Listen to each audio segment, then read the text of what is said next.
આ તરફ દાહોદ જિલ્લાની વાત કરવામાં આવે, જ્યાં માવઠાના મારથી ખેડૂતો પાયમાલ। ગરબાડા, લીમખેડા, સંજેલી સહિતના વિસ્તારોમાં વરસાદ। ધાનપુરા, ફતેપુરા, સિંગવડ સહિતના વિસ્તારોમાં વરસાદ। કમોસમી વરસાદને કારણે ડાંગરના પાકને ભારે નુકસાન।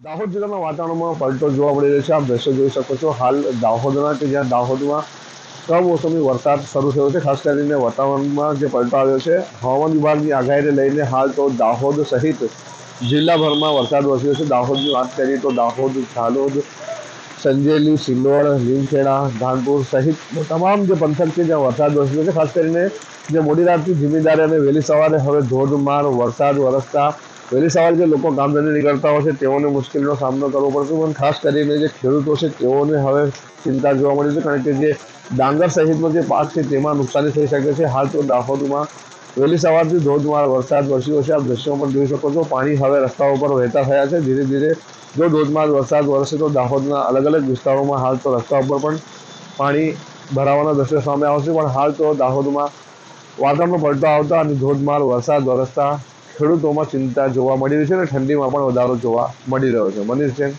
એબીપી અસ્મિતા, દાહોદ।